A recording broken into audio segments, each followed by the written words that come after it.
My ex-wife Sandy and I got married young. Too young. I wasn't done with the university and she was fresh out of high school. We were pressured by our families. It's a religious thing. We didn't live together until a year and a half later when I finished my degree. I'm not in great shape, I'm not particularly handsome, although my mom says I am. I also spent much time at work during the first 3 years of my career getting a running start. I'm ashamed to say I neglected Sandy. When we had our daughter, I re-examined my life and made them a priority. Unfortunately, it was too little too late. Sandy left me. It hurt. It hurt more when she moved on and left our daughter with me. She said that she was still young and that her family and I had taken years of her youth away and now it was her turn to enjoy it. I felt a lot of guilt over what she said. For the record, I didn't particularly want to be married either. I said that I didn't want to hold her back so I wouldn't take child support. We went to court and I got full custody. She got visitation, which she only very rarely used, like 4 times last year. It's been 5 years and my daughter and I are doing fine. I have a great job now and I can work from home. I take my daughter to school, pick her up and leave my work in my office when we're together. I have also withdrawn from the church my parents attend. Recently, Sandy has been bugging me about parenting decisions. I told her that I would raise my daughter as I saw fit. She said that she was her mother and deserved a say. Her husband chimed in that I was not doing a proper job of parenting and that they were considering going back to court for custody. As soon as he mentioned lawyers, I hung up and called mine. She is a bulldog. She immediately filed for child support, including back child support for the last 5 years. I've been hearing from everyone that I'm cruel going after her for money. Full disclosure, I make close to 5 times their combined income. I don't need their money, but if I can use the law to get her to leave us alone, I will. Am I the idiot?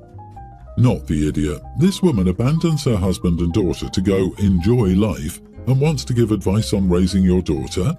I don't think your attorney is out of line for filing for child support and/or back support. You're sending a message loud and clear to back off. Chances are the ex hasn't changed that much and is now feeling the heat of having to explain to others why she doesn't share custody of her daughter. It's also due to religious reasons. Going in hard like you did was a good move. Keeping with the quarterly visits is good for now or until your ex proves she will not abandon your daughter again. That kind of rejection lasts a lifetime. Every little one needs to know they're worth fighting for, so keep fighting for her. I got the vibe they would try to take the kid and get child support money since OP is doing so well. They see money because he earns 5 times their combined income. It wasn't a smart move to let them know your income. Do not underestimate the greed for money. She can't play mom when it's convenient for her. If she wants to be the mom, she also needs to take on the financial responsibility and tell her husband to shut the heck up. It's a strategy of logical self-protection too. The best defense is a good offense and all that. If the ex and her new husband file for custody first, there's a risk that a judge might look at them and say, well, OP's managed well enough on his own so far, but clearly the child would do better in a 2-parent family, and the child deserves not to lose out on their current lifestyle, so OP needs to pay child maintenance. The ex-wife's new husband sees that kid as a cash cow. Whereas if OP files for child maintenance first, then any custody claim that mom makes is going to be seen under the shadow of that 5-year abandonment of her legal responsibilities as a parent. To make that claim for custody, she will first need to prove she's serious about parenting by paying off that debt. OP got a great lawyer. The ex-wife is experiencing a mess around and find out moment, and a shocked Pikachu face that her plan backfired. This situation is just a mess all around. My now ex-fiancée, 27 female, and I, 26 male, had been dating for a little over 4 years when I asked her to marry, and she said yes. Now here's the problem. As we were planning the new house we were going to buy, I talked to her about a room for my mother, 60s, as she'd lived with us after we got married. I discussed with her a lot of times when we were dating that my mom would live with us because, simply put, I'm an only child, and my mom raised me as a single mother after she divorced my father, abuse. She never had a new boyfriend, nor did she ever remarry. Her entire life was dedicated to raising me alone. Also, my mom and I are each other's only living relatives. We have no family beside each other. My fiancée said that she didn't want my mother living with us. When I asked about why, she didn't say anything when we were dating. She said she thought I'd get over it and we could put her in a home, and I absolutely refused. I was furious because my mom had always treated her as her own daughter and had never been one of those crazy mother-in-laws who were rude and evil. I gave her an ultimatum that if my mother couldn't live with us, we wouldn't get married, and yeah, we broke up. Now her side of the family and her friends are calling me an idiot, but I don't think I did anything wrong since I made it clear when we were dating that my mother would live with us. So, am I the idiot? Edit. I should have mentioned this, but our family has a history of dementia settling in around the early 60s, and my mother has started to show signs of forgetfulness. That's why I want to keep her as close as possible. I will be the primary caregiver. She has plenty of savings to cover the cost of her treatment and 2 apartments in her name. One she currently lives in, one we've put on rent. After moving her in with me, I will sell one of them and hire a full-time nurse after her dementia starts getting worse. We were never planning on having children, nor did I expect her to quit her job or stay home to care for my mother. I understand that it'll be tough and it should be mainly my responsibility, but she raised me through tough times all on her own, and I will not turn my back on her now that it's my time to help her. My mother has only recently started showing signs of dementia. Up until a few years ago, she was doing just fine, but now her health is slowly starting to deteriorate. We are independently wealthy due to my mother's founding and then selling her own company. Money will not be an issue and I can easily hire help, but my fiancé just wanted to put mom in a home and be done with it. The property value for both apartments is quite high, at least above 7 or 8 million. My mother built up her own company, so she has a lot of savings and investments, and money was never an issue. Not the idiot. However, you must consider things from her viewpoint. It's quite the load, to put it mildly, to live with a dementia patient. You're essentially committing both of you to years of emotional abuse and dependence at the hands of an uncontrollable person. It's absolutely soul-sucking and draining. I'm trying not to be bitter and mean when I say this. OP likely won't find anyone to commit to that with him. I came here to say this. We are caretakers for my elderly father-in-law, who has dementia that is progressing. OP has no damn clue what he's getting into. Looking back, I wouldn't do it again. Do I regret it? No, but I've learned my lesson, or whatever the universe was trying to show me. But she knew the drill from the start. She just thought she could get him to change his mind. She was hoping that once they reached this stage in their relationship, he would choose her over his mother. Yeah, you're not the idiot. I'm not sure why she thought you were kidding. But you know how she feels now, and as they say, it's better to know now before you're married. Sorry, but you're a good person. After seeing your edit that your mom's estate is worth at least 7 or 8 million, I find your solution unreasonable. You are the idiot. You have a lot of options besides the ones you've proposed. Married couples need privacy, especially in those first few years. Buy a big home with an enormous in-law suite and a full-time caretaker, or put her in a top-of-the-line retirement community. A lot of the nice ones have net worth requirements. Putting her in a nice care home is 100% an option. I'm currently 2 months from being married to the love of my life, Claire. I don't think my mom is a big fan of her or vice versa, but this isn't some crazy mother-in-law story. My mom hasn't done anything. It's just a tense, awkward feeling when they're both together. Claire admits to not liking my mom and sharing my suspicion that my mom doesn't like her. I watch carefully for any actual disrespect, but unfortunately, I can't make them like each other. Claire is upset because my mom doesn't have a dress yet. All of Claire's family and friends are over the moon about this wedding, and mother-in-law has had her dress picked for months and even had a big shopping day with Claire. My mom keeps saying she hasn't had time yet, which has been stressful for Claire, as she's a huge perfectionist who hates leaving anything until the last moment.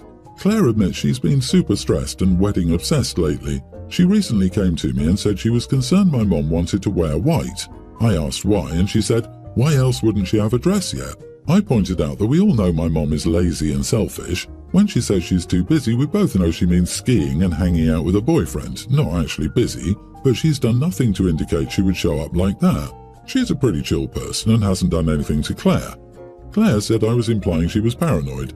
I said I felt the wedding stress was getting to her. She admitted it was, but asked if I would talk to my mom.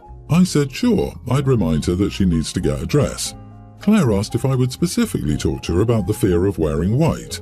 I thought about it for a minute and said I wasn't comfortable doing that when she'd given us no reason to think she would.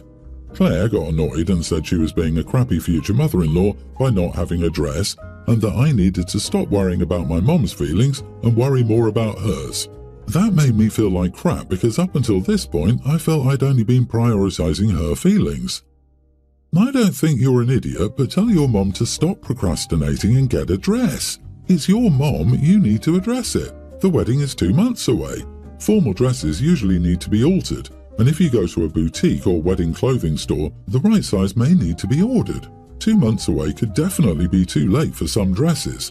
By the way, my mother-in-law totally wore a white dress to my wedding. These people do exist.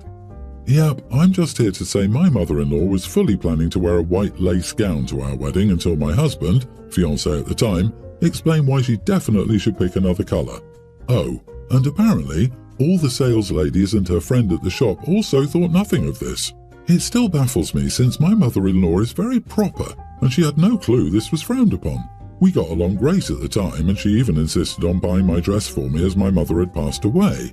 Dude, don't be surprised by Claire's call to your mom. You say you know your mom is selfish and then backtrack to Claire being paranoid. Do you know your wife should be the most important woman in your life? Just call your mom, ask her about her dress, and give your fiancé some peace. If you have to, take her shopping and get it done. You would rather your fiancé suffer so you don't have to upset your lazy and selfish mommy. You are the idiot and grow a spine. I, 32 female, have been split from my daughter's pre-tween dad, 31, for over 7 years. We split when she was almost a year old and have finally become amicable with one another about co-parenting.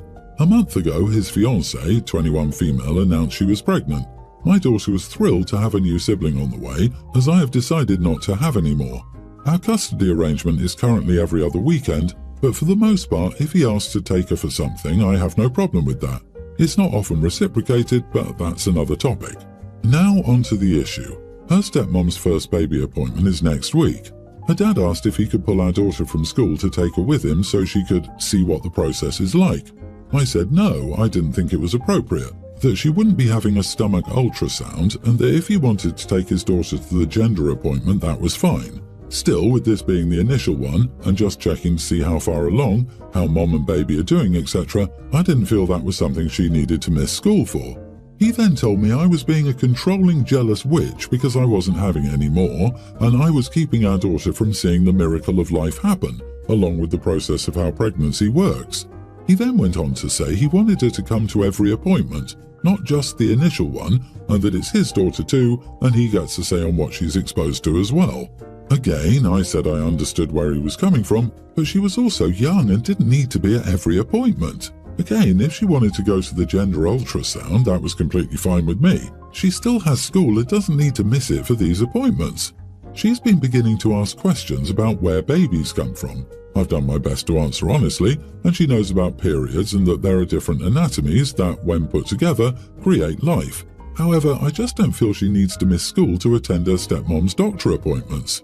My friends are torn. Some say I should just let her go and not hold her as a pawn. Others side with me and think it's a little strange that she doesn't need to be at every single one, even the initial one.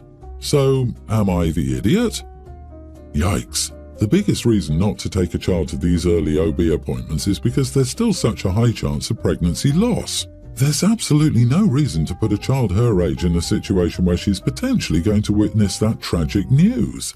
Let her keep some ultrasound pics. Take a video of the heartbeat if OB allows it. Involve her that way. And sure, bring her along to the 20-week anatomy scan. You are not the idiot. Exactly. I was at a routine pregnancy appointment once when I found out I'd lost my baby. Everything had been great until then, and I was past the usual risk in my second trimester. Aside from that, I was so grateful I didn't have my kids with me. It's a doctor's appointment. They may talk or ask about things you won't want to discuss in front of a child. Having a toddler with you is one thing because you don't have a babysitter. It's super irresponsible to take your child out of school for a medical exam like this. Your ex sounds unhinged. That's why he's with a 21-year-old now. That's where mental and emotional maturity is. Don't engage in jealous or liar comments, but make a note of them. I communicate only by text so you have a record. It's not holding your child as a pawn either to say they shouldn't miss school to attend their stepmom's doctor appointments. That's pretty crazy. Though you say you guys are now amicable about co-parenting, he does not seem to share this feeling. I, 38 male, and my wife, 39, are doing pretty well for ourselves. We're not buy a Bugatti rich, but we're doing well. Most of my wife's family lives in the US. Her parents have done pretty good for themselves and are retired. On the other hand, my wife's siblings are a more complex story. Her brother is in pharmacy school, and her other siblings, 4 of them excluding the brother I just mentioned and my wife, are job hopping and, my wife's words not mine, seem to have no determination for some direct in their lives. Well, one of her sisters, 20 or 21, got pregnant. She said she's sure she has possibilities of who the dad might be, but in this case, I feel like possibilities is a very bad word here. And my wife, upon hearing the news, immediately jumps to how we are going to help her. She also talks about how we can help with childcare. We live in Georgia and our family is very tight-knit here, monetary aid, etc. And I tell her, with whose money? Because I know you're not talking about my money. She gave me the stink eye and continued on. And even though after all of our expenses we have a bit to play with, I like having that bit to play with. And I sure as heck don't want to give it to someone who doesn't even know who the father of her own kid is. I told my wife all this, and she just called me selfish and walked away. So, yeah, am I the idiot? Not the idiot, and I don't like how your wife unilaterally decided to give your joint money to her sister. As for knowing or not knowing who the father is, that's really irrelevant to the story. You're saying it to make her look bad, which is unnecessary. Having a baby you can't afford at age 20 is irresponsible enough. Supporting her family is a never-ending treadmill. Do you really want to get on it? Not knowing who the father is irrelevant to the story. I disagree. It really is relevant because the sister should be getting paternity tests for all the daddy candidates and then filing for child support so she doesn't need as much assistance. And how many possibilities are there, for goodness sake? Whoever is the father needs to take responsibility, not you, OP. Your wife will end up enabling her.